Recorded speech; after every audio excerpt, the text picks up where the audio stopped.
It was a week that promised plenty and didn't fail to disappoint. International Week for 2018 was a week full of highlights. We're going to share some of those highlights with you on this edition of HK Direct. After his scintillating display in the Longines Hong Kong Mile last week, we're going to bring you the extended version of Andrew Lejeune's interview about beauty generation.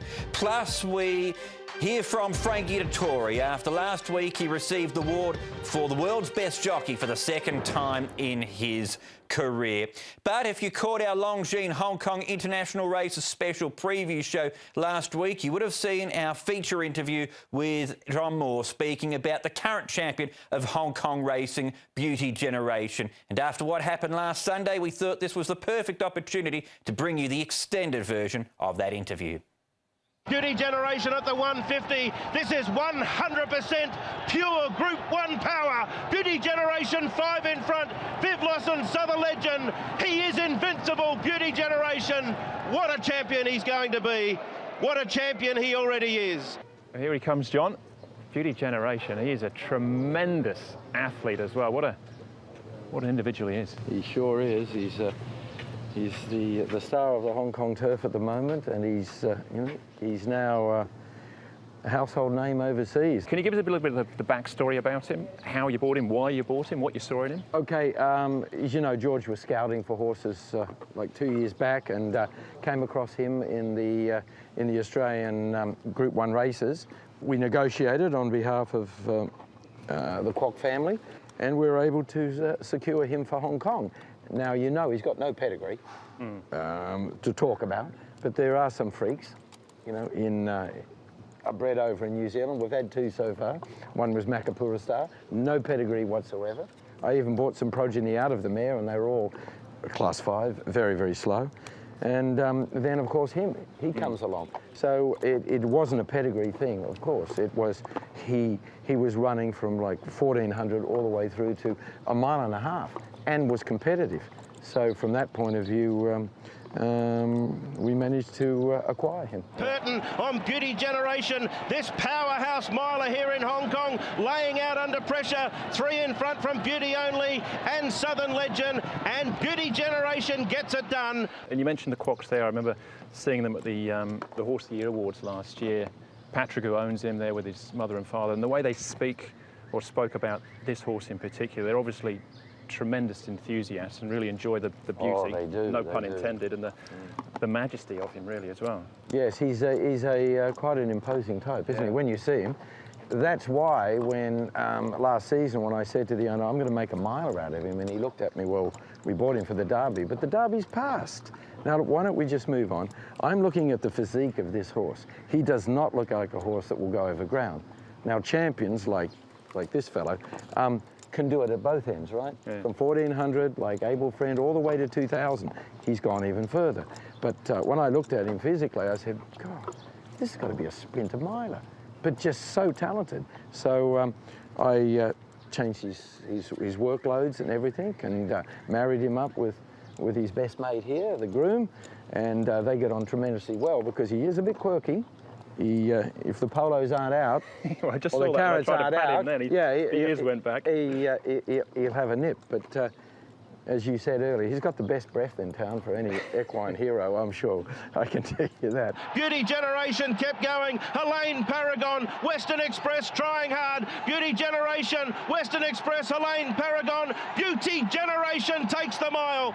What do you think has changed as much in people's minds, I suppose, as much as anything else, because he was winning races last year. He's the defending champion from International Day, but all of a sudden, you know, his rating has just gone through the roof, and he's getting worldwide recognition as well. He's the highest rated turf miler in the world, and by the end of the year, he could be the best horse in the world on ratings. Yes. The way I look at it is that, okay, on the Hong Kong racing scene, he's beating everything that he's come up against, but to really progress to where Winks, Enabled, Roaring Lion, Cracksman, you really have to go overseas. That's from my trainer's point of view.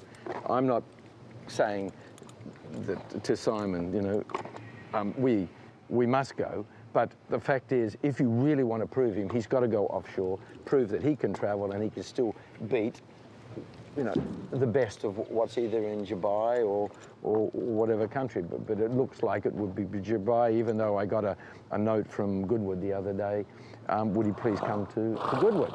And I said, look, there's a lot of water to go under the bridge before consideration would be given to participating at Royal Ascot or even Goodwood.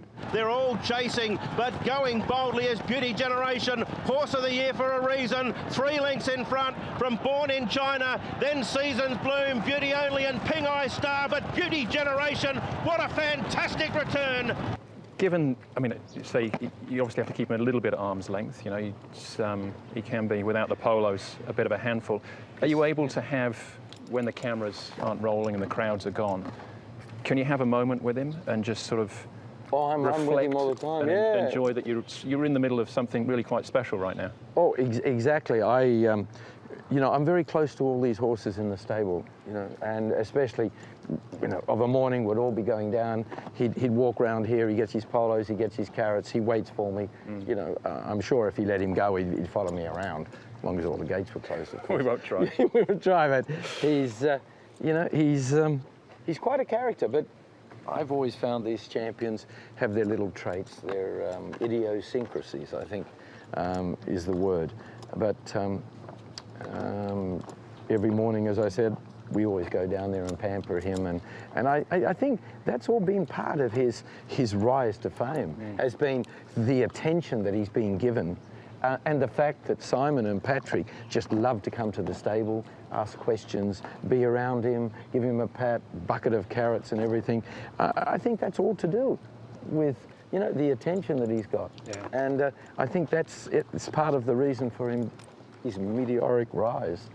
Well, thank you for letting us take a peek behind the curtain today with him as well, because he's been... Give him one and you can say you fed a Beauty one of the Generation. world champs. He's been perfect with us this morning, hasn't he? So yeah. it is a real privilege to get up close to a horse, because you can feel the power and the presence of him as well. Can't you? Yeah. He's a real star. Yeah, when you look at him, you look at the size of him. That's when I looked at him. He doesn't look like a horse to go over ground. You look at a horse Eagle Way, you know, that'll go 3,200. But this fellow, I just think he was doing it in Australia just out of his ability. But now we've found the secret to him, the secret being he's a top-class miler and does have a turn of foot. Thanks to Andrew Lejeune for bringing us that interview with John Moore about Beauty Generation, who was certainly at his dominant best last Sunday and becoming one of only 3 horses to win multiple editions of the Hong Kong Mile, joining the likes of Monopolise and also Good Barber.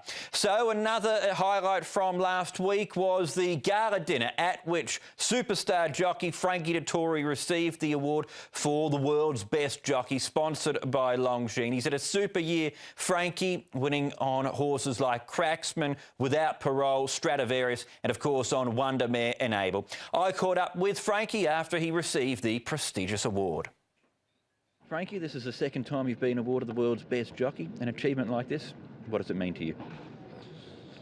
A lot, you know. I'm 47, so I've done 31 years of professional, and you know, I'm going to enjoy this later year of my career, and to be crowned world's best jockey 2018 is amazing, really. And when I watch the VT of the great horses I rode this year and the big races I won, I have to pinch myself how lucky I am.